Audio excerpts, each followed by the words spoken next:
Okay, so I'm going to do a live reading today now that I'm back at home. Are smart dogs the answer to this stupid ad will stop playing on my phone.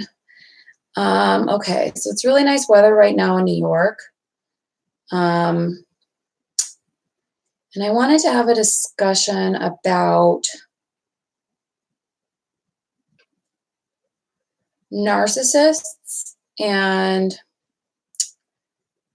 narcissistic boundary making, and how the energy of narcissism has kind of taken over our culture, and why healthy narcissism is good sometimes to counteract toxic narcissism.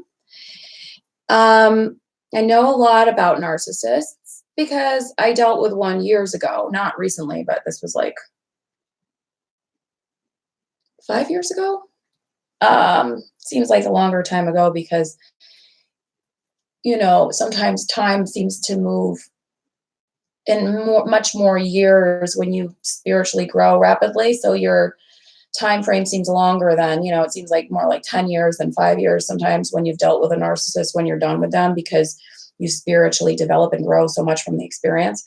A lot of times narcissists are drawn to empaths.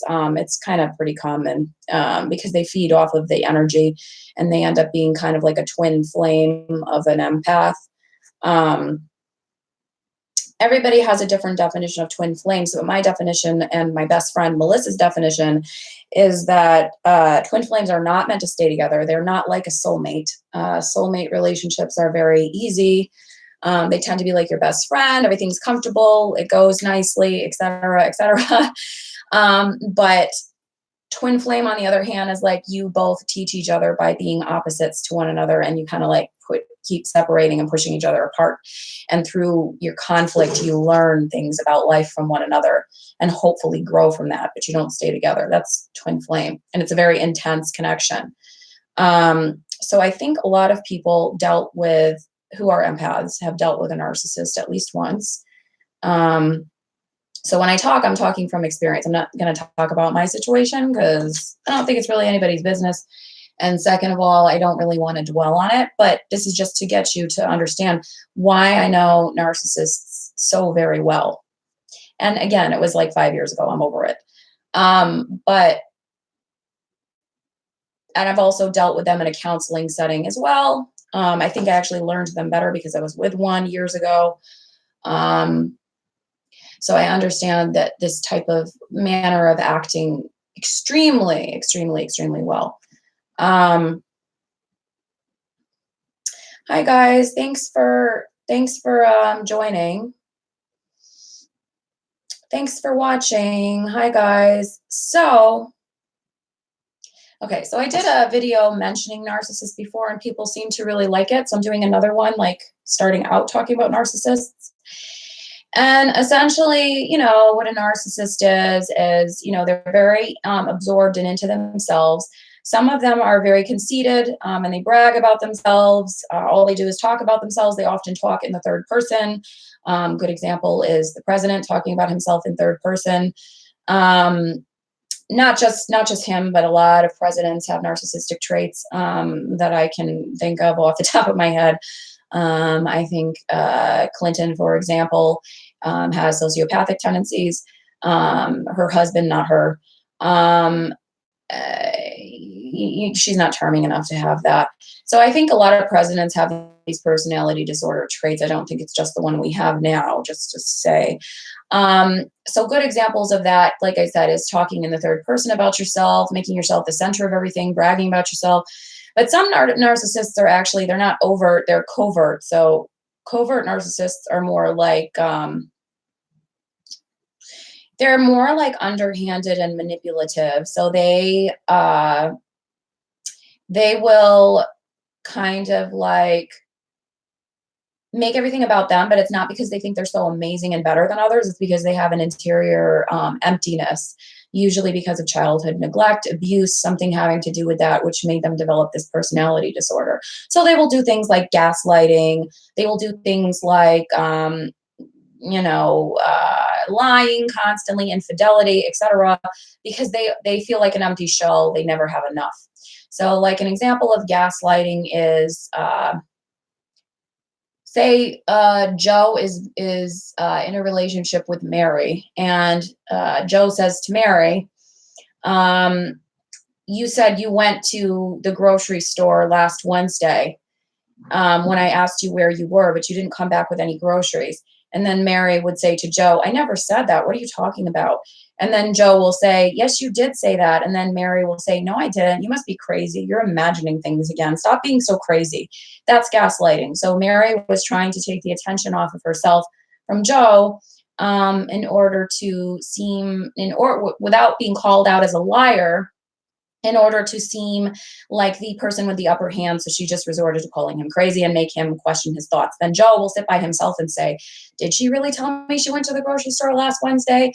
I mean, she slipped up and told me she was at the bar with her friends this week. And last week she told me she was at the grocery store. I don't know. Am I going crazy and am I hearing things? So that's gaslighting.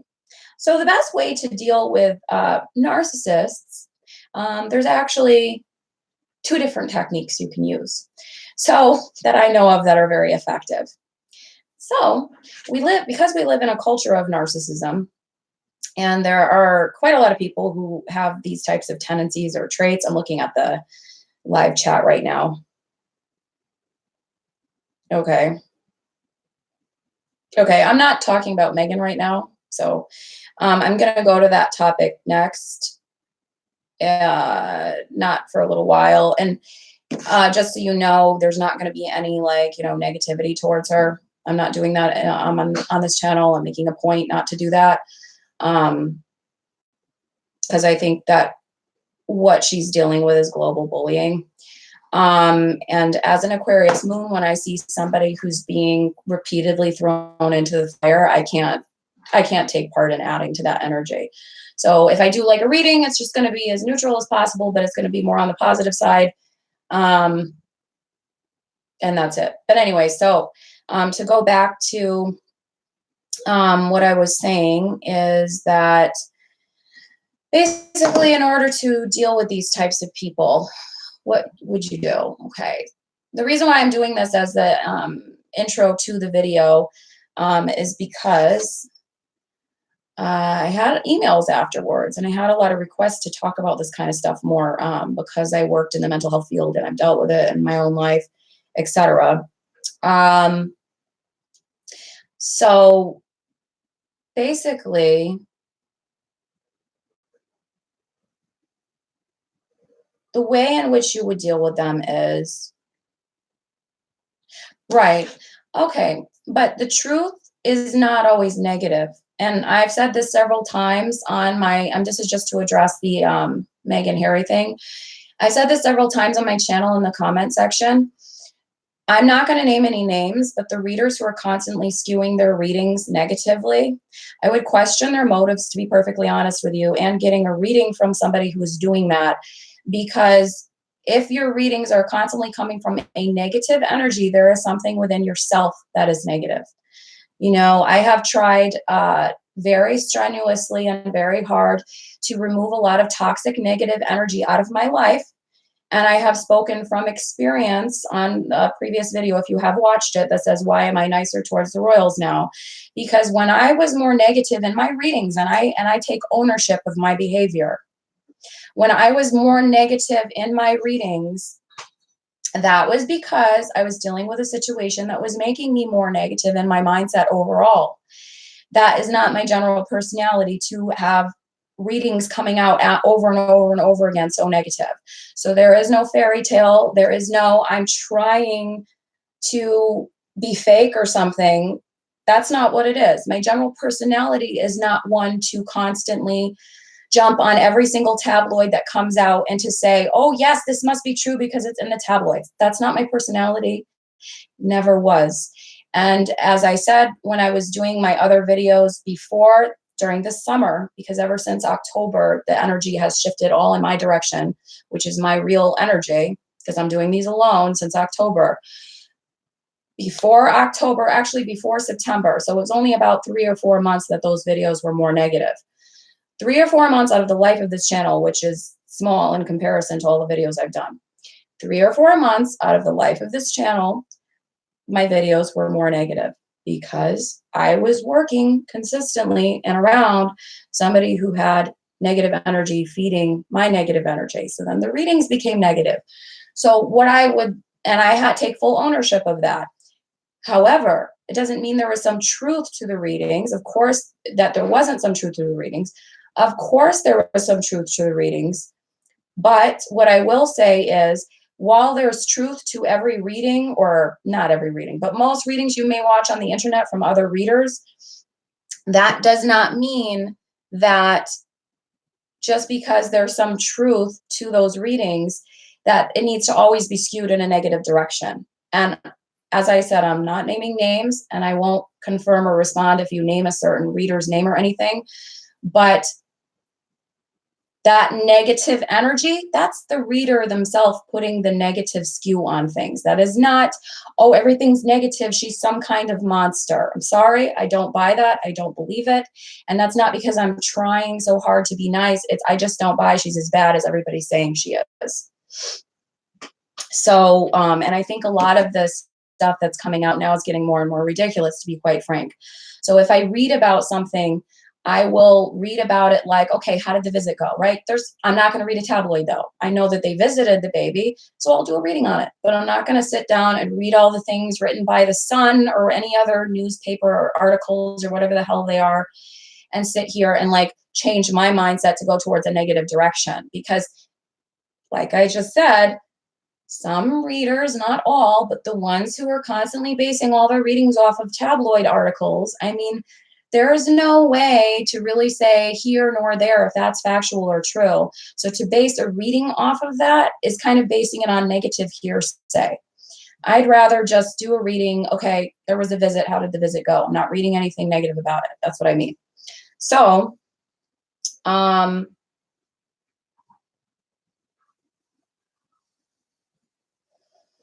so that's all I'm saying. And I'm not like mad at anybody. So don't send me any private email saying, are you mad at me? Because people do that a lot. I'm not mad. I'm just being like direct. Like, this is how I feel.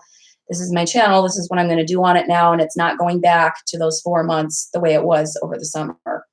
That was me influenced by a negative energy. That wasn't me in more of a happy state like I am now.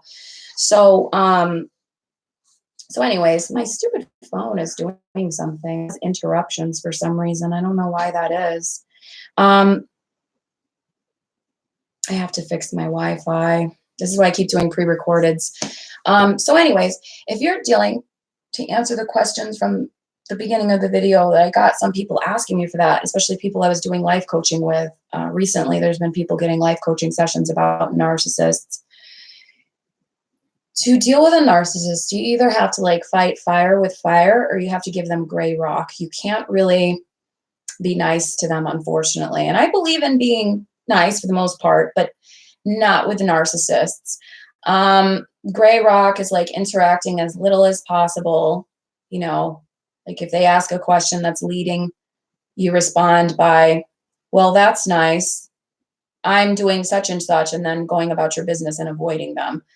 Or you can fight fire with fire. So for instance, I'm trying to think of something that's very commonly narcissistic. Well, narcissism doesn't have to mean you have a disorder. It can just mean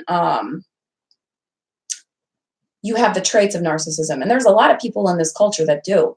So I'll give you a common example I've heard from one of my friends. She's older than me. She's like about 15 years older. She's in her mid 40s. And she tells me a lot, like it's really hard to deal with people at her age sometimes, right?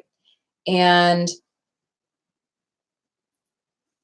guys will just automatically start talking to her about physical stuff because at that age, they're done with caring about forming a relationship, right? And their whole focus is on the physical, physical, physical. They're not thinking about anybody else. They're just thinking about themselves. They're not thinking about how anybody empathetically would feel about that. They just go straight to the topic of physical without even getting to know somebody, right? This is a common problem a lot of women have. Well, you could deal with it by either shutting it down and not responding, and then just blocking the person, or just trying to make it as, boring a response as possible to shut down their fixation, which is all about themselves. Or you could switch it around and do what they're doing back to them, because they don't like that. So either way, you'll repel them. And actually, sometimes I find the easiest way to repel a narcissist is to use what they're doing towards them. Unfortunately, it's like to do what they're doing, but in an opposite. But it's not to get anything out of them. It's just to like kind of, a narcissist doesn't like somebody else who does narcissistic stuff, basically. They like empaths. So unfortunately, as an empath, you have to learn to get in their brain and do what they do right back at them. So the example I'm giving with my friend, she's older, and she feels like the men at her age are just kind of like saying things right off the bat, and they don't care.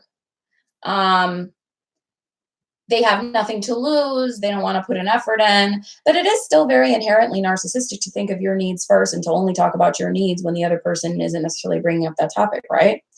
So my advice for that is, so with that kind of example, okay, they're talking about physical stuff right away. So then you talk about money right away. Money's not really necessarily important to you, but it's to show the other person what they're doing. It's not, because I'm not telling people to go out and say, well, give me some money then, like that. I'm not saying that. It's to make a point. You think it's okay to talk about your self-centered needs. So my needs as a, woman is security. So, oh, how much money do you have in your bank account? How much money do you make a year? How much money do you make an hour? Are you going to tell me? Because, asking questions about the physical right away is inappropriate as well. So it's either basically you fight fire with fire, or you just kind of say, I'm not interacting with you any longer, and then change the subject and make it about the weather and as dry as possible, and then avoid them. So gray rock or fight fire with fire. And I'm not like I said, not encouraging people to do financial exchanges for doing things with people. That's not my point. It's by saying that, it's making a point to make the other person feel uncomfortable, to show them what they're doing is inappropriate. So you're inappropriate, but you have to do it in a way that'll make that person understand. So in the example with my friend, she lives out in Spain now, so she doesn't really deal with that as much anymore, because she said that that's more of an American or Western guy thing that they do that. But if she was still dealing with them over here, that's what she would be dealing with again, like bringing up that subject right away, making it all about themselves, right? And then the response is, oh, well, can you tell me the exact details of your bank account? Because you just asked me an inappropriate question, and they don't like that, and it repels them. So it actually works quite effectively. So if you're using it with somebody else, for instance, let's say it's another female, and she's talking on and on and on about herself and how great she is, and or how much attention she got from people the other day, then you can respond with that. Instead of saying, oh yeah, that must be nice, or you look great, or whatever, you respond by either talking about yourself or talking about somebody else that you think looks great, and that will shut the narcissist down. You see, it's basically like, unfortunately, you could call it stooping to their level, but I don't think it is, because stooping to their level would be actually believing the stuff you're saying. So if you really put money as such a precedence that somebody needs to buy you, basically, or you really think that you're so much better looking than your friend that you have to talk about it, or talk about this other person you think is better than your friend. If you really think that, then yeah. But if you're just doing it as this technique to get rid of them, then I think it's quite effective. And I've suggested this to people before, and they said it really works better actually than the gray rock. It's quicker. The gray rock will take longer because they have to get the hint. But if you do that whole bragging thing back at them, or talking about things that make them feel uncomfortable back at them, they'll just disappear. So it works pretty well. So anyways, it's a little bit of like a redheaded stepchild, pain in the ass way to deal with narcissists. And I thought that that would be helpful for people who watch this, because a lot of people who watch this channel are empaths and probably deal with this crap at least once in their life, or will deal with it. And it's important to know how to shut them down. And unfortunately, I really have found stooping to their level and throwing their same thing back at them works the best. It really does. But you just don't have to be genuine about it. Like, oh yeah, I really want to know everything that's in your bank account. Like, you don't really want to know. You're just making a point, So Um, oh, I'm glad. That's good that he loved it. I'm glad. Yeah, I put a lot of effort into those $100 or $90, whatever they are, the full reading, the 5 questions plus the astrology chart, Lynn. I put a lot of, not that I don't put effort into my other readings too, but especially when I do astrology charts with the reading, I go above and beyond because, as you guys know, if you watch my channel, I started with astrology, not tarot. I started studying astrology a long time ago, like in my late teens.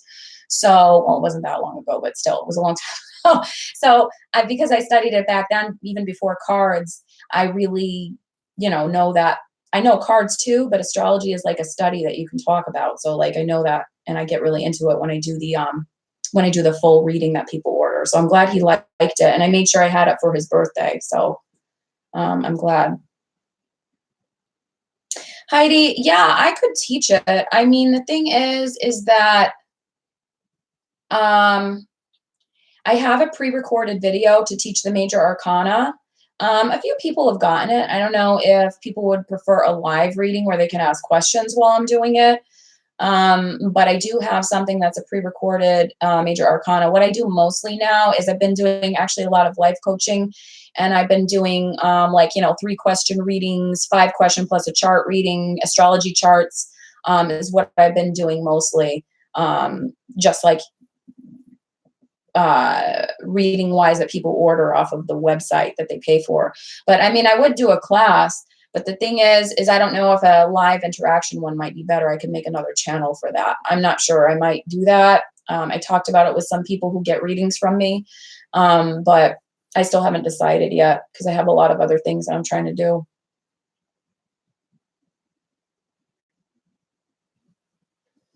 Well, Billy boy, you have some serious emotional issues. I don't know what happened to you that you had to make such a disturbing channel, but I really hope that things turn out better for you in your life. All right, so anyways, let's see. So I'll do how did the visit go? Now I talked about some techniques you can use with narcissists when they gaslight you or brag about themselves or make you say things that make you feel uncomfortable. Those are some things that you can do. And by the way, my friend, the older friend who lives in Spain now, who I told that stuff to, she actually did use the fighting fire with fire technique. I mentioned that. And she got a kick out of it because she didn't even think of that. And she's like, oh, it works. She's like, except I have to pretend that I'm like them, but it's just long enough to get rid of them. I'm like, yeah, well, it's pretty effective. So anyway, I'm using the Wisdom of the Secrets of Night tarot deck, and I'm using the Fairy tarot deck by Doreen Virtue, and I'm using the Major Arcana ones that I made. So that's what I've been using for readings lately too, because I just like them lately. So I'm just going to see how that visit went with Kate and William.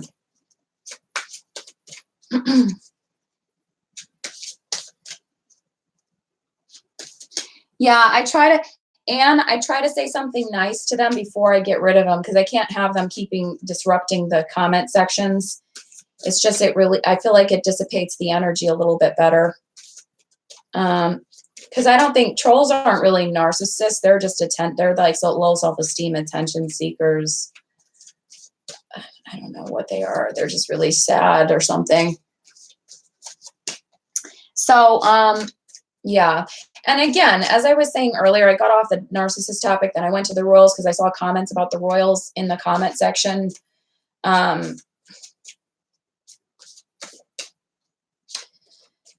Like I said, I'm not necessarily trying to be nicer. I just think I naturally am because I'm not in like I said, a mind state. Like I said on that video where I was very frank with you guys about over the summer, I had somebody who was annoying me, who quite honestly was making me quite perturbed when I was doing my reading, standing in the background going, hurry up. I don't even know how I lasted that long in that relationship. Anyways, but I had somebody who was obnoxious and trying to jump on my day that they are what they are. I don't think that they're false readings just because that person was annoying me. I still have intuition regardless if the person was there or not.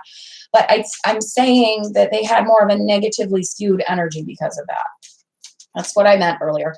I didn't mean they're not, like, you can't watch them and that they're not real. I think that they still have truth in them, just not probably at quite as negative. So anyways, let's just see. How did that visit go with Kate and William, Archie, Harry, Meghan?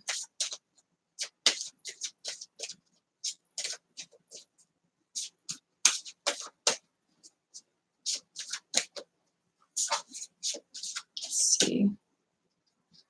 Okay, so rigid is the first card that came out. So this could talk about somebody in the situation being inflexible. Love, but the love is like painful. It's like the heart is cracked and it's locked away. Somebody's hesitant to open up. Interesting. Love and lust. Why does this have to do with the visit? Let me just look at the other card deck. Let me take the cards out from the other card deck just to see, because this is a little odd. Okay, so why is there love and lust and rigid for the visit with? And Cynthia, by the way, if you watch this, I'm doing your chart. I have it written down. I'm going to do it tonight before I go out. I like to do client readings usually in the evening. I don't really like doing them during the day. I feel like the energy is better. And I'm going to pull out cards while I say your chart, Cynthia. So let me just put these down for a little bit. I'm going to pull out the cards while I say your chart. Oh, and Alexa and Cynthia, or Alexia, I'm sorry, I said your name wrong. Alexia and Cynthia, I'm going to do your stuff later today. Okay. So now let me just, Kate, William, Harry, Meghan, Kate, William, Harry, Meghan. Okay.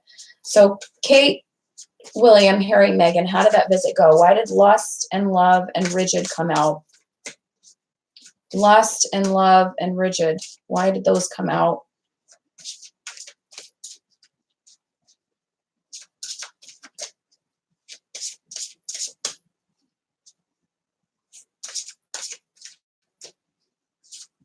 Lust, love, rigid.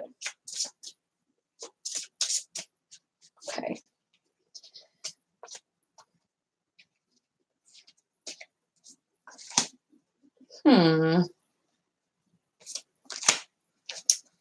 Okay.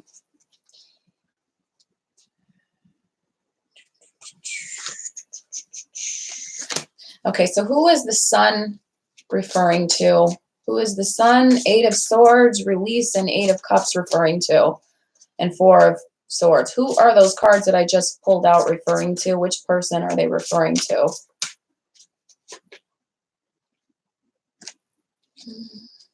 You're not going to answer, are you, cards? I'm going to have to use my pendulum. Who are those cards referring to?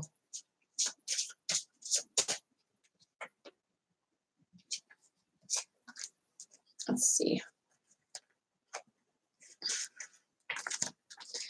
There's a laptop. Maybe I can angle it down a little bit better so that you can, I don't know, you won't be able to see the table because it'll cut my head off.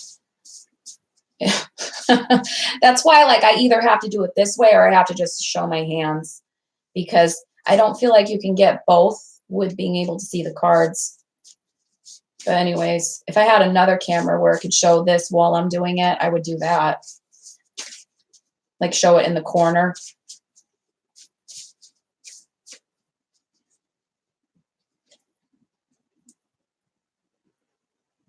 Huh. Well, I'm not really getting who this is about.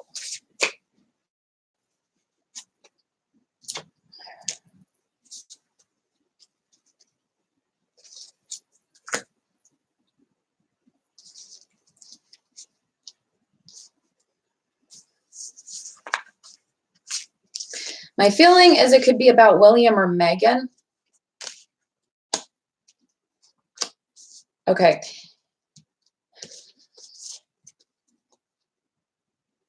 So something between the four of them, okay? When William and Kate went to visit Archie last week, or it was this past week, when they went to visit, whatever point in time that was,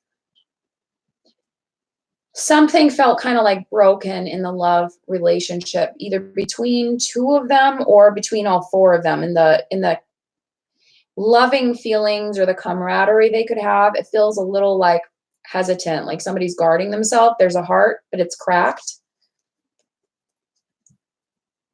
Lust, strong physical attraction, but somebody somehow who is rigid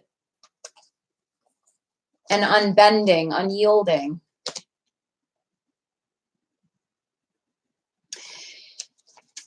This overall was a happy time. It's like contradicting it. So it was a happy time overall, okay? The Sun, however, hesitance with love to fully open up, mixed with lust and unbending, unyielding, rigid. Need to rest, Four of Swords. Thinking of walking away, Eight of Cups, or did walk away. So that's why I'm, okay. Release, ending, new beginning. Eight of Swords, somebody who's feeling trapped. Two of Wands, bringing balance back again. Ace of Swords, just forging ahead despite what happened in the past. New beginning, Magician, manifesting a new beginning. Following your intuition, following the truth that you know inside. Moon Magic, the Witch, intuition. This is intuition twice.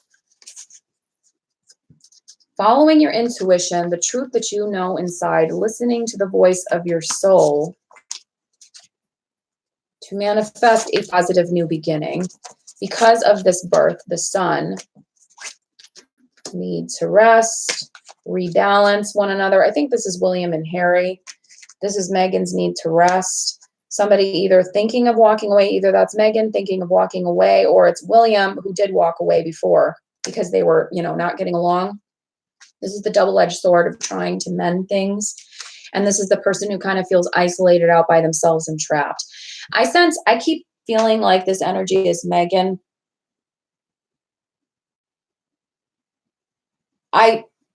I feel like whether you think it's her own doing or not, I don't know her, so I don't know if it's her own doing or not. However, whether you think that she did this to herself or she's just being treated unfairly, this is somebody who is, they feel, it's like, what did I get myself into? And I feel like, what can I do now? I feel like this is her, and I keep getting this. And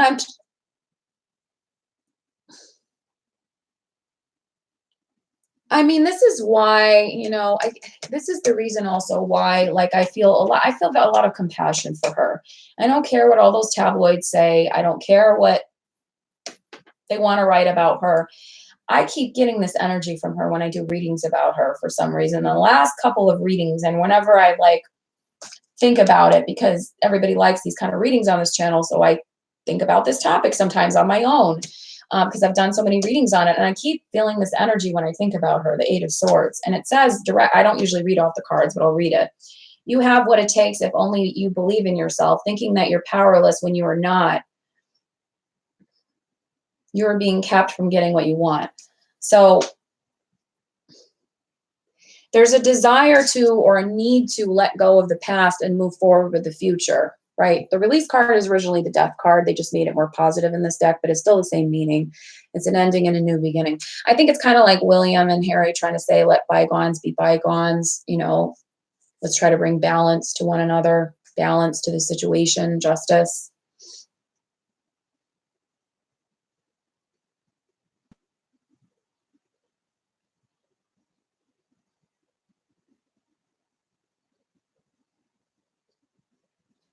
Dab Cat. Yeah, I think I am feeling some kind of emotional disruption with her. That's what it is, because the Ace of Swords is, it's like a helpless energy. But the thing is, the woman in the Ace of Swords eventually cuts herself out. So this doesn't depict it. I'm going to show you a picture. This does not depict the Eight of Swords, how it really is. The Eight of Swords, the original way it is, well, they have her on an iceberg trapped in the middle of icy water. So it's a pretty good depiction of it. But the original way it's depicted is she's like tied up and she has a bunch of swords around her. And that's like what I keep getting. I either keep getting cards that are making me feel like that's how Megan is feeling, or I'm getting like images in my head for some reason, like the last couple of months even, or weeks, well, maybe like last 5 weeks, so a little over a month. I keep getting that image in my head. And it is the Eight of Swords is an emotional card. It's not really physically, well, it could be physically feeling trapped, but it's more so an emotional entrapment, or feeling like there's not much else you can do. Like you feel tied up and trapped, right? But eventually she does cut herself, because the Swords cards tell a story. She eventually does cut herself free from being tied up. I'm going to show you the original Eight of Swords picture. She eventually does cut herself free because she becomes the Queen of Swords. But she has to, the woman in these cards has to move through those different stages in order to get there. Not every card has a woman in the Swords cards, of course, but the one, a lot of people believe, and I believe this as well, because I actually thought that when I was looking at these cards before, that the woman in the Eight of Swords is the same woman who's the Queen of Swords. So she like progressed through that stage.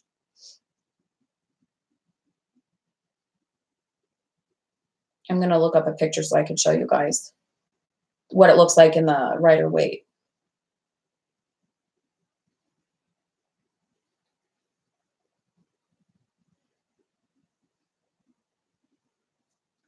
So this is what it looks like in the Rider-Waite. See, it's different than this, but it's the same card.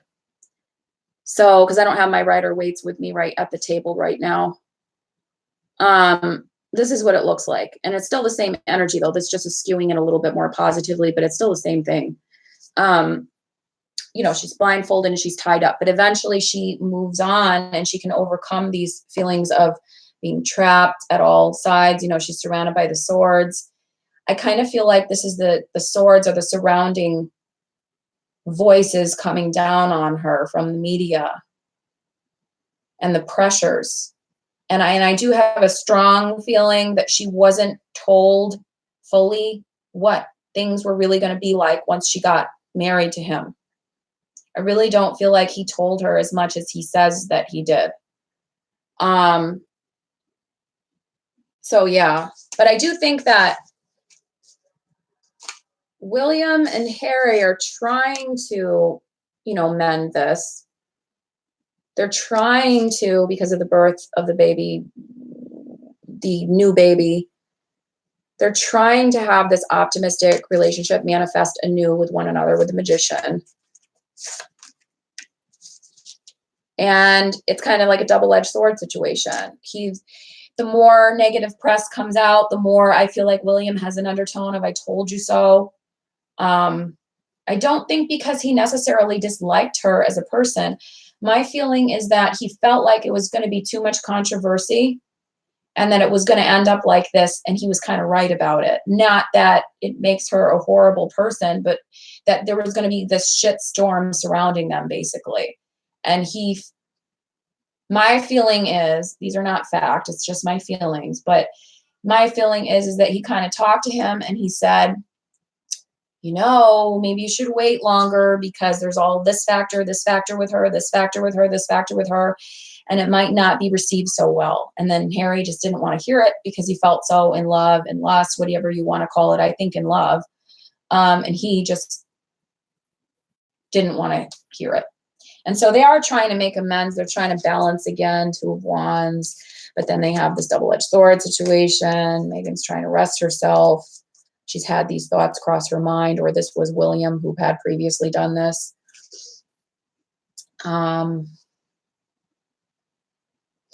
You know, she eventually, let me just get the other picture to show you.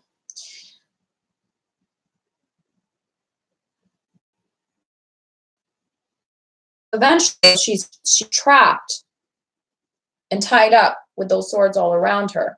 But eventually, if she can move through all the cycles she needs to, whether it's to try to ask for support, try to ask for, I'm sure she has at some point, but maybe more support, and try to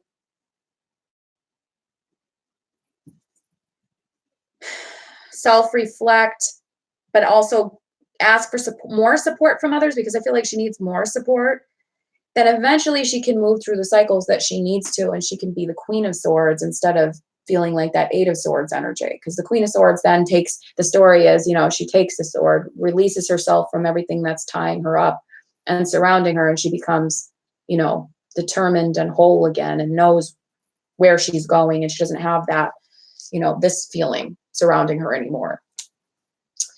So I think it's a combination of maybe her feeling like she could handle it, and probably really being eager and earnest too, like she seemed in the beginning, very eager, because she came from a family completely unlike Kate Middleton's family. To be able to get to that level is pretty, like, nobody would have ever expected that, So of course there was a part of her that was like, oh my gosh, she was containing it, but like, I'm marrying a prince, right? But then the reality of it is different. And then I don't think he also told her everything that she was going to have to deal with. So I feel like that's why I keep getting that energy also too, because of the press. I feel like the press is the swords around her, kind of. And then the stuff she dealt with her father, or she did to her father, and he did to her too, and continues to do to her. So that's why I keep getting that energy from her. But I wish her well, and I hope that she can overcome that. I don't try to say negative things about her. So if I'm feeling that card all the time, it's just what I'm feeling about it. But I hope that, she gets the support she needs and also asks for it.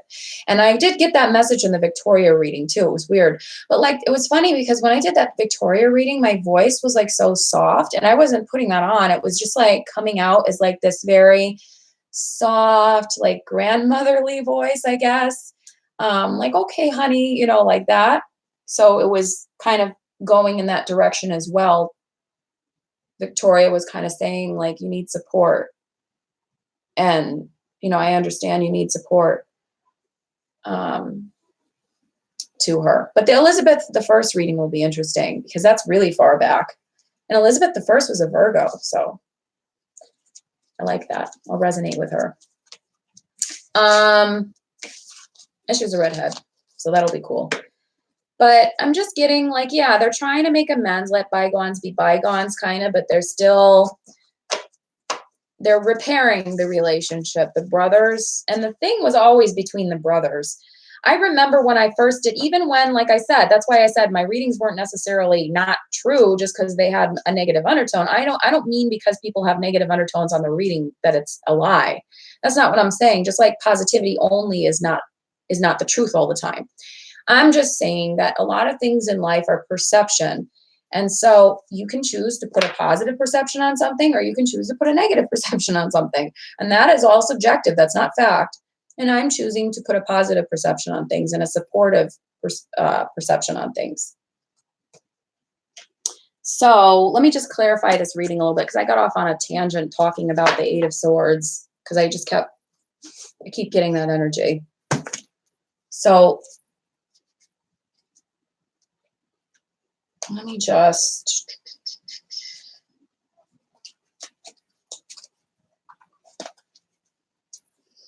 all right. So what was this reading about? Let me just try to shuffle them a little bit better since I just went through them.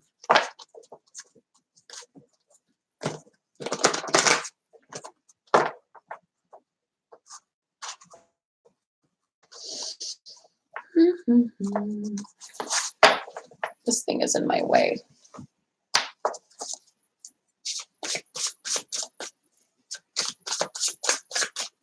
These Doreen Virtue cards, well, Radley Valentine cards, these fairy tarot cards, they're pretty easy to shuffle, even though they're not like really tiny. They're shaped in a way that's more square. So they're easy. Well, they're rectangles still, but they're small. rectangles. They're easy to shuffle if people want to get them. I think they might still be sold under Radley's name. I'm not sure.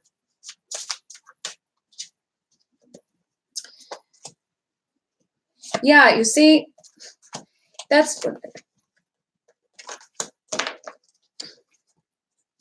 reach out to others for comfort and love. That was the first card I got. 3 of Swords. Reach out to others for help. So it's what I'm saying. This is for Megan. This is, you know, the baby, 3 of Cups, celebrating that.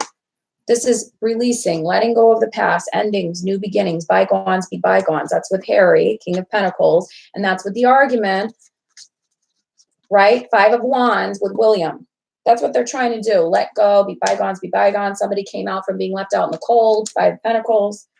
And they're trying to all get along. 4 of Wands. That's the 4 of them together, I feel like it symbolizes. So that's what that was about. I mean, it's not like we're going to be best friends again after what happened, but we're brothers and we're repairing the relationship, basically.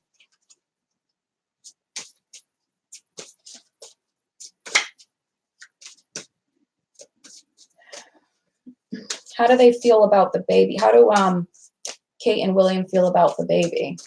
That's kind of a stupid question, though. I mean, of course, it's a baby. They're not going to dislike a baby.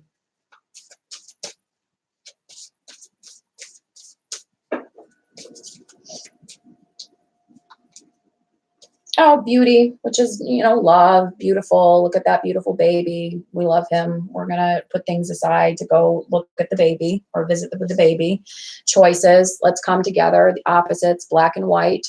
And I don't mean racially. I'm talking about figuratively.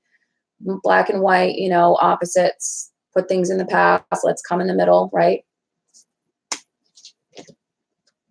Again, look, differences. That was right out. Look at this, black and white twice. And again, I mean negative, positive, good, bad. I think this way, you think that way, right, left. I'm not talking about race. So it means coming together in the middle. I'm sorry, I have to say that, but like people sometimes write the craziest things when I wasn't even mentioning that. And they're like, why did you say that? I'm like, okay. But anyway, so this is about coming in the middle, compromising, etc. And it's showing up twice. So it's kind of like what I'm saying. It's adding to what I'm saying. The baby brought them together to summon a new beginning. Oath. There was some words exchanged that were like between the 2 of them about what they're going to do, what their new roles are going to be when Elizabeth passes away, etc.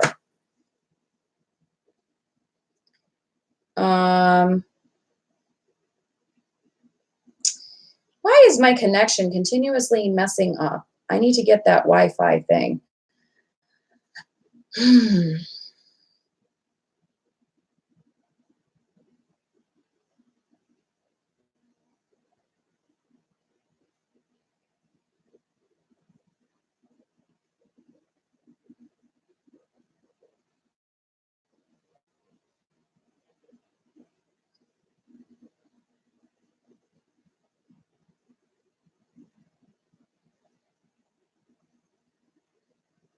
I don't know if it's my phone or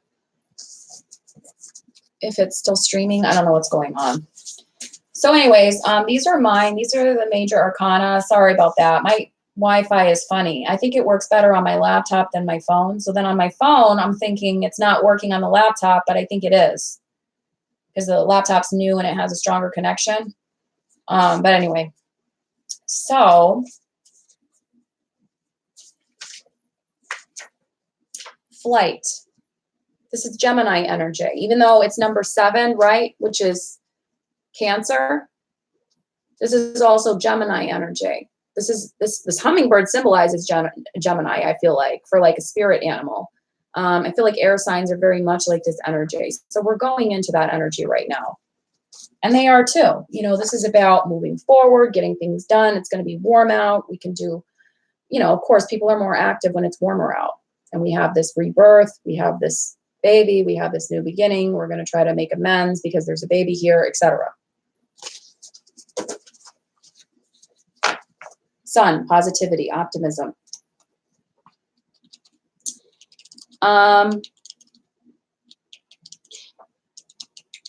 Thank you guys, everybody who's coming. Sorry, I'm not really interacting. But that's what I'm seeing. So I'm going to get off this topic now because it was just, I can't spend too much time on the royals because it's really draining. So that's what I get so far. I want to say, I forgot to add this in the title. I should do a video on it. I feel like I'm going to do that Elizabeth I reading, but I feel like if Elizabeth I, the Elizabeth I reading, I was thinking about it, and I feel like Elizabeth I is represented in Game of Thrones by Sansa. And I was thinking, I'm like, I really feel like I'm going to be right, that she's going to do the North.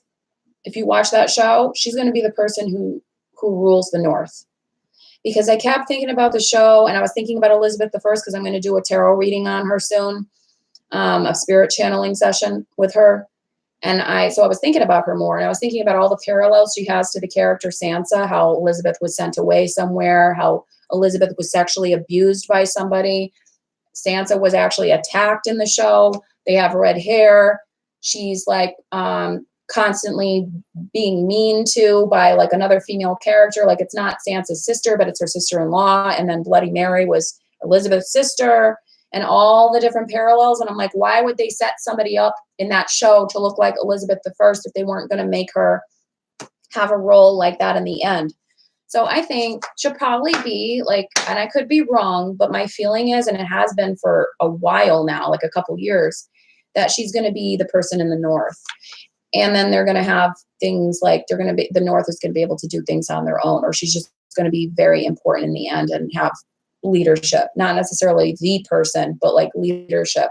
Because I also too, I feel like the North kind of looks like England, and that's on purpose. Like all of that's on purpose because the author takes a lot of his inspiration for Game of Thrones from the War of the Roses. But anyways, I'm going to do the Elizabeth I reading. I should say that in that reading, but I'll be spirit channeling though, so I can't really see when I do the channeling stuff. I don't really talk like this. It's just whatever messages are coming out because I'm trying to contact the spirit who's giving me information. So, but I just wanted to say that I feel like she's going to have a very significant, and the closer the show gets to the end, Sunday's the last episode, the more I feel like she is Elizabeth. Like she's supposed to be modeled after Elizabeth I. Yeah, she bashing. Yeah, it's for clicks. That's true. And I'm not going to, like I took responsibility for, like I said, in that video I did about why I'm more positive with the royals since, well, the most of my channel has been positive actually, because there's only a 4-month time frame where I was negative. My channel's fairly young. It's only been on since March last year. If you look on the About Me section, it says 2011, but I didn't do any videos. I didn't even put videos up till 2018. So the videos really have only been on for a little over a year. And in that whole time frame, since I've been on YouTube doing videos, there was only 4 months out of this total time where it was negative. And it was because, like I said, the person that I was associating with at that time who wanted to kind of jump on my YouTube channel because they couldn't do a successful one themselves, who I shouldn't have allowed to do that, was always about getting things for views, getting this for views, and was giving me a negative reaction because I was getting annoyed with them because it was just, we weren't compatible. So that is why, but I take responsibility for choosing to allow the person to work on, well, they didn't really do work on videos. I don't know, be there in my presence when I was doing the readings because I didn't do any readings. I take responsibility for allowing them to be in my presence, but I'm not a naturally, let me just be negative to get clicks type of person. I'm just not, because since I've been by myself again, I'm not doing that. And yeah, but yeah, I do agree with you. People do purposely, I feel, and I'm not naming names, I feel like some people, it's like negative reading, negative reading, negative reading, negative reading, because it's getting them 10,000 more subscribers or whatever. I could do that. I'd probably have even more if I did that, but I won't do it because it's not truly spiritual and it's not coming from a good place. And it's not, and I'm not trying to sound holier than thou, but as a spiritual person, I don't think it's good karma. I don't want that energy coming back to me eventually. So I try to come from a very like heart, Like I touch my heart a lot of times when I do these readings now, if you've noticed, because I'm trying to come from that place when I do it. And not to sound cheesy, but that's really what I'm trying to come from. So anyways, I'll just keep doing these readings because you like it. But I'm gonna try to keep them as nice as like compassionate as possible, not fake nice, but you know, empathic. So anyways, Anne Boleyn would be good, actually. Anna Banana, you're right. That would be a good one. That'd be a really good one. Why didn't I think of that? Thank you. Anna Banana said Anne Boleyn. That's a good idea.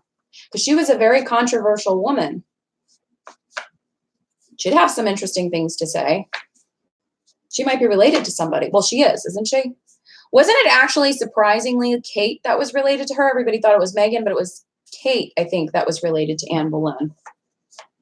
Yeah, Heidi, it's looking too much into darkness can take one over. Yeah. Yeah, that's why, like, I can give advice on how to deal with, how to help to repel demons, but I won't contact those entities. Period. Some people go on this channel and they're like, you're really talking to demons, Naomi. You're not talking to Victoria. It's like, yes, because the demons had such loving and supportive messages for Harry, William, Kate, and Meghan. They were demons because they were so loving and supportive. But yeah, no, that's bullshit. That's not. If they knew how to channel and they really knew what energies feel like and what real demons feel like, they would know that that's not demons. Because I have been, and I've said this before on the channel, I've been around real demonic energy before, particularly with people who have schizophrenia, and that energy is not the same as when you're channeling from a higher vibration, and when you ask your angels to protect you, the energy doesn't feel demonic at all. At all. It's not the same. So, oh my, Remy. I don't think you have a good relationship with your mother. It seems very apparent that she must have done something that really, really, really, really damaged you because you hate women. But you take care with that. Okay, so anyways, yeah, it's kind of like, have you guys ever heard of, Doritos, are there this many guys who were so badly damaged by their mothers that they feel the need to act out like this? It's really very sad. It's really, really very sad. Hi, Emily. How are you? I hope your day's going good. Yeah, Anna Banana, you're right. Meghan was Jane Seymour. And Kate, I think, was Anne Boleyn. That was the surprising thing, that everybody thought it was the other way around. Kate was related to her. I'm glad you're doing well, Emily. Yeah, Lynn, it is pretty sad, isn't it? All right, so I'm going to talk about astrology for the end of the video because I promised it, but I have to go do something. Just a second, because something's going. This is annoying me. I have to stop trying to. Okay, so sorry about that. I had to go move something. I was burning a pan because I'm talking while I'm doing that. I have to stop doing that and just do it afterwards. Yeah, Ann Taylor, perverted phone calls. I have great stories about that because I used to do crisis counseling. Now I do a part-time in-person job, but I did crisis counseling, and there would be like perverts who would call and say things instead of asking for mental health support. Because, you know, I have a background in mental health and counseling, and they would call and say some of the most like nasty stuff to everybody. So these people, like, oh my goodness, must be pretty special today, the special day that the trolls came. So I'm trying to block them. I don't know if I'm blocking all of them, but I did most of them so far. Well, it's like what I call it. I hate to say it. And I don't think all guys are like this at all, but a lot of trolls are boys, I think, that don't like their mommies. I really do. I'm diagnosing them. I think that they have very Freudian issues with their mothers, especially the ones that say like the misogynistic comments. They're mad at their mom. That's what that comes down to.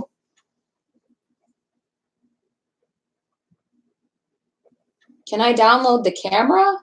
Mert, what do you mean, can I download the camera? I'm sorry, I don't understand. Thank you for coming. Oh, Anna Banana, thank you. You have many good suggestions today. Thank you.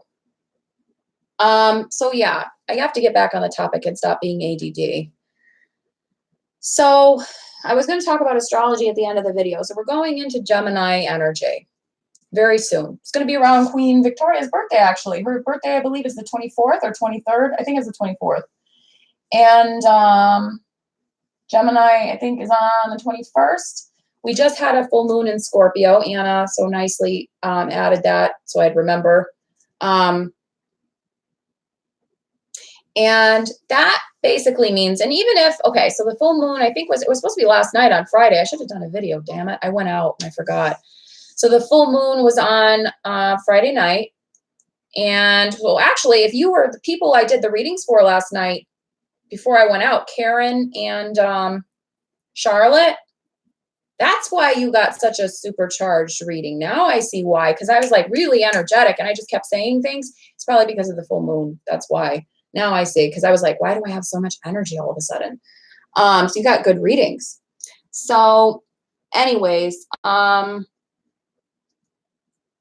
yeah, Len, the full moon affects everybody psychologically. It makes them much more intense.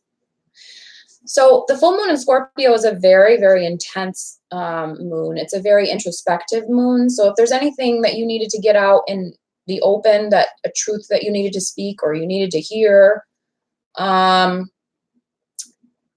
or something that you really needed to express or find out the truth of, because Scorpio is about revealing truth, right? Scorpio is about speaking their truth, but Scorpio does it in a very matter of fact, this is the way it is way, right? So that's a Scorpio person. I have a lot in my family. I have like 5 Scorpios in my family. It's a very fixed energy. Like you can't tell me different. So basically the moon in Scorpio, if you think of it figuratively, is going to tell everybody, this is the way things are. This is what you need to know, whether you like it or not. So a lot of truths are going to be revealed. A lot of truths that may be uncomfortable are going to be revealed. People are going to learn deeper truths about themselves, right? Maybe you're going to come to an epiphany or a deeper intuition. It's a highly, highly intuitive time too. And you can still kind of harness some of the energy of the full moon even after the day after. So like tonight you can too. I'll probably be doing something tonight. I did that Aphrodite one on the waxing moon when it was building up to a full moon, the Aphrodite ritual for like more feminine energy for everybody who was watching. It wasn't really a complicated spell. It was just like a little prayer spell, but I was very tired that night. But I wanted to give you something on Wednesdays because I'm trying to do that Witchy Wednesday thing where I do rituals on Wednesdays. But yeah, I mean, the waxing moon or the full moon or right after the full moon is a really good energy time to put intentions out, to try to bind people from your life, meaning cancel them out from your life and get rid of them. Not in a bad way, but, you know, keep them away from you, your boundaries. Not hurting anybody. That's not what I mean. I mean, just keeping a spiritual wall up from them. It's good for anything, really. Any time around the full moon is great for any kind of spell, particularly abundance spells. And as I said, binding. So this energy, again, it's about seeking your truth, finding greater, deeper epiphanies about things, learning the truth in a deeper way, and coming to those aha moments. That's what the moon in Scorpio is about.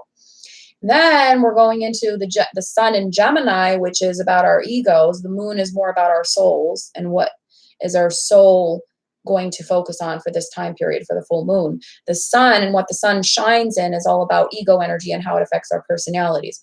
So Gemini is social, it's relationships, because Gemini is the twins. It's about forming bonds with others.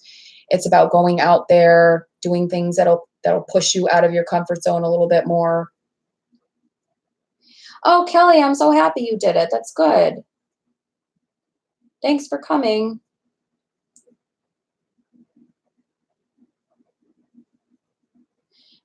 For now, I'm in Queens, New York. I was in Brooklyn.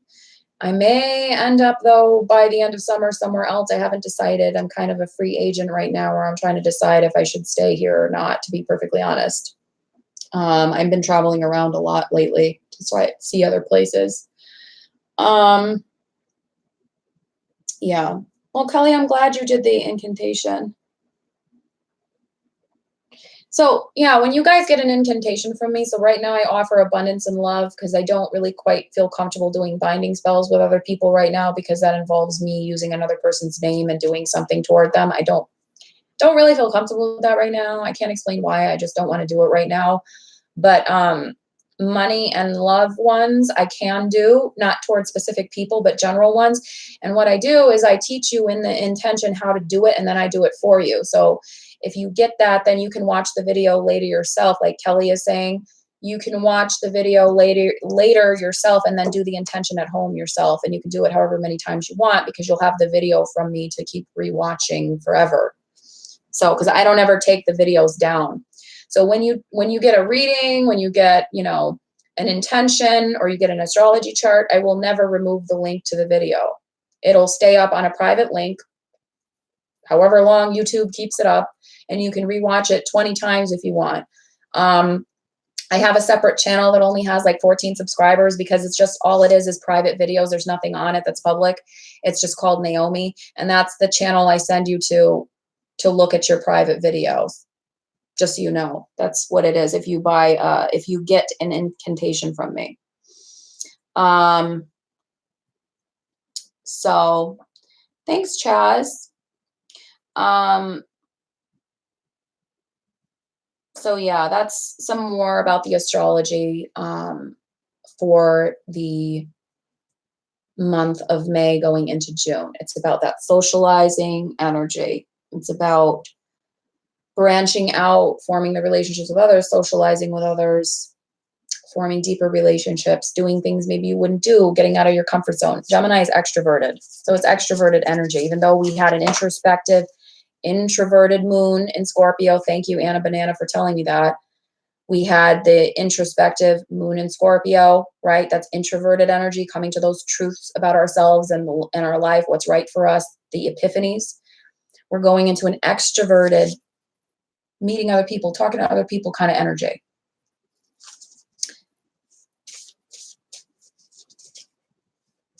Oh, I'm glad I did pronounce it right. Good.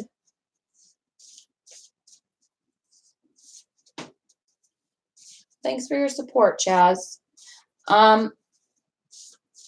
Mert, I don't know what you're talking about with a camera. Thanks for all the hearts, but I don't know what you're talking about with a camera. All right, so let's just take out some cards from my deck that I made. And the two people who did ask for decks, I didn't forget you. When I do produce decks, I'm sorry I said when I was going to do it before, I became too overwhelmed and I can only focus on enough things at once. I'm a little ADD. I can only focus on certain things at once. So with the cards two people that already asked, I won't forget you. So when I do the cards, I will let you know when they're done. But for anybody else who wants the cards that I made, I'm not going to release them right now. I'll let you guys know on the channel when they're going to be released. And then I'll be giving them away with readings, like I said, rather than selling them. I don't like the sales tax thing, but if you do your own taxes, well, I get them done, but still you have to, when you have your own thing, you have to do them yourself still, because you have to keep track of everything. It's a pain in the freaking ass, like, part of my language. I'd rather just give them away with the large, like, readings when I do the cards.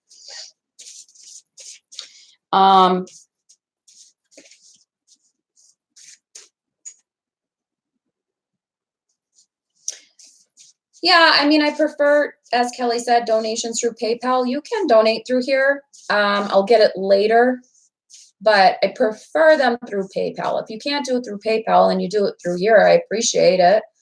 I appreciate you guys just showing up too and subscribing, because the more subscribers, the more attention the channel will get, and the more people who resonate will watch. And especially, as you know, when I do those pick a number readings like I'm going to do right now, and I do the almost personal readings. I feel like those are really where I'm really coming from, or maybe like spirit channeling readings, those type of things. That's me really coming from like my real self. So when that resonates with you guys, I really appreciate that. I appreciate all of your support.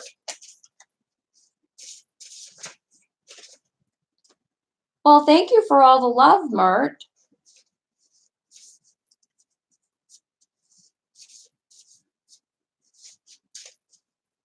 Here, I'll send you some back.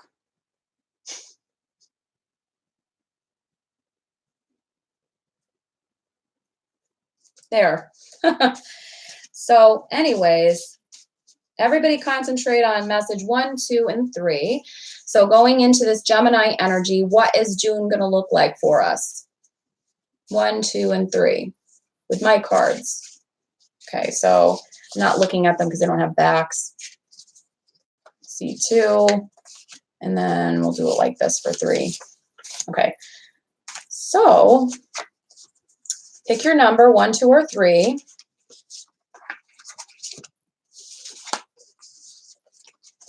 Okay, so if you chose message number 1, you are going through a new cycle. You're having changes which are forcing you to be stronger in your life.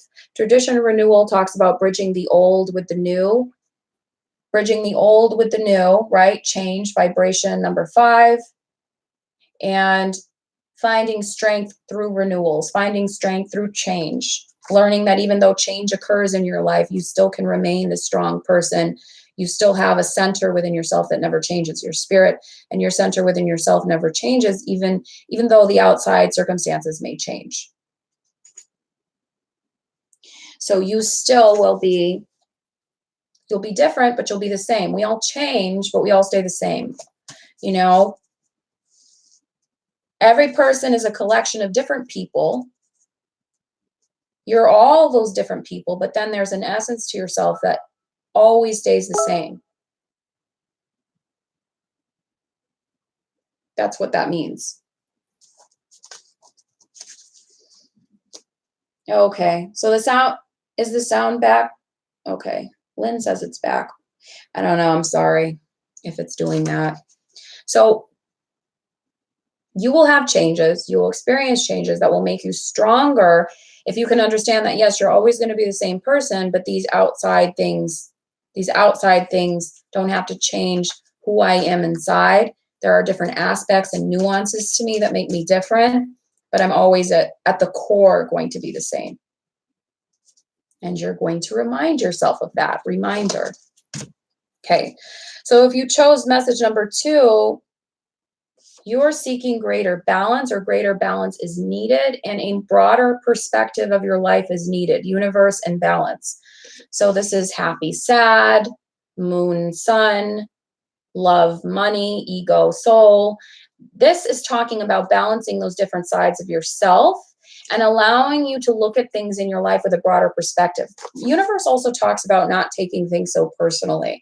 I changed the world card to the universe card because this is talking about a deeper, greater, broader perspective of life than just the world we're in. It's the galaxy, the stars, the other planets.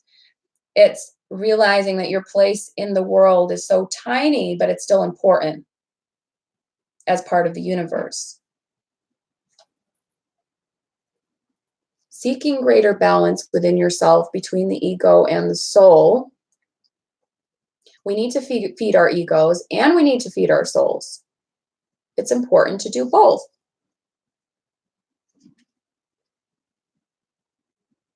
It's important for us to understand that even though we're spiritual people, right? Even though, you know, if you watch this channel, you like tarot cards, you like spiritual stuff, you like all those kinds of things, you know, you like to contemplate, you like to think about the universe, you like to think about the things that money can't buy, but the ego is important as well. We have to have a healthy ego to operate through this life. We have to have boundaries. We have to be able to say what we want. We have to be able to, you know, be direct with others. We have to be able to communicate logically. because we are connected. Our soul is connected to the universe. We are connected to everything through our soul, right? And we have that deeper understanding, the deeper knowledge. We watch channels like this for, we read spiritual books. You might do something spiritual in your personal life, but you have to also remember that you're still human. You still have an ego. You're still living in a body. It's important to take care of yourself. It's important to have an ego, have a healthy ego. This is a balance between the ego and the soul, I think, is what this is saying. The message number 2. Maintain a balance between the two. Confidence. Have confidence in your abilities, whether they be spiritual or ego. It's kind of like the difference between the young soul and the mature soul. So there's something called the Michael teachings. I should do a whole video about it. And it talks about the different soul levels people are born into. So they are at native level, and then they are at the old soul level, right? The old soul level is actually someone who just lives their entire existence alone as themselves. They don't have any interaction with anybody else. They kind of live like a Buddhist monk, the archetype of like a hippie that lives in a cave by himself. That's an old soul. That's an old soul in this type of definition. You know, we use old soul colloquially saying, for instance, people watch my channel, they say, Naomi, you're an old soul. But a real old soul in the Michael teachings is somebody who really just wants to live alone, doesn't want to interact, and has become so spiritually enlightened they don't need ego interaction. A mature soul would be like kind of on the level that I'm resonating at right now, right? They teach spirituality. They want to do spiritual things. A lot of people who watch this channel are probably mature souls. And a young soul is somebody like most celebrities, most people in the US who are very pursuing about money, and money is their main focus. The Michael teachings say that there's nothing wrong with either one of those things, but they're different. So this is kind of talking about the balance between, this is talking about the balance between the ego and the soul, right? This is talking about how do I balance the mature soul with the young soul, right? How do I mature the pursuit of money with the pursuit of the spirit? Neither one is necessarily better than the other. They're different. How do I come in the middle between those? So number 3 is talking about solidifying yourself, stabilizing yourself, and manifesting a positive new beginning. So the magician talks about as above, so below, right? But it's more, in my opinion, which refers to a spiritual concept of like the law of attraction, like you can manifest whatever it is you believe. But this is about remembering to ground yourself before you do that. The tree is talking about practicality. It's very Taurus energy. It's earth energy. It's the emperor originally. That's why I made it a tree, because I think of the emperor as a tree. Like he's rooted, he's solid, he knows what he wants. Positive masculine energy, right? Direct, sensible, logical. You can manifest anything it is that you want, number 3, but remember to ground yourself in reality. So kind of have realistic expectations of what it is you can manifest for yourself. So that's number 3. And just to add to it, at the same time with grounding yourself, don't get too caught up in, making your life boring. Remember to be playful and have fun. You need to ground yourself. You need to be practical on your intentions that you're going to manifest with the magician, but have fun with it. Have fun with it. You can still have fun on the journey, getting to the point or the goal that it is that you wish to achieve. So that's what I have now. I'm going to end this because it's an hour and 18 minutes now. And I really appreciate it for you guys showing up. I really appreciate you guys, supporting me and my channel. If you would like your own reading, I am offering them on the website. It describes them. I also have life coaching sessions, which I'm doing more often now. because I do have a master's background in a counseling field. I would do it as a life coach, not as a therapist, just for legal issues. I'm saying that it will be as a life coach, but I do have a background in counseling. I do have a long-term background in spirituality with counseling together, which makes me have a lot of different perspectives when we talk. I have to take it off the website, but I'm not doing tarot readings by Skype anymore because there is too much interference doing it. And I feel like the readings are not processed. My intuition is not as clear when people are constantly asking, and no offense, but when people are constantly asking a question while I'm trying to read for them, it kind of interferes with the intuition. So I actually feel like doing pre-recorded videos gives you a better tarot reading. So I do not Skype tarot readings anymore, unless you will Skype and literally not say anything till I'm done. I could do that, but you're going to have to really agree. I'm not going to talk, Naomi, while you're doing it until you're done, and then I'll ask questions because the interference, I feel like, interferes with the intuition. Skyping is through life coaching, though, because you have to. It's like a kind of like a counseling session, but not, because it's life coaching. So you have to interact during that. So that's through Skype. But everything else is pre-recorded, just so you know, unless you could specify, okay, I'll let you do the reading. I won't ask questions until you're actually done with it. Then I can Skype with you if you really want. But yeah, and I offer the money incantations or spells and the love incantations or spells. So we will be doing special rituals towards the end of next month for Litha, because that's the summer solstice. And we'll be doing some beach readings when it gets warm enough out. So that'll be fun. And again, thank you for watching. The readings are entertainment only. I don't claim anything I say to be fact. And I will talk to you later, guys. Thanks so much. Bye-bye.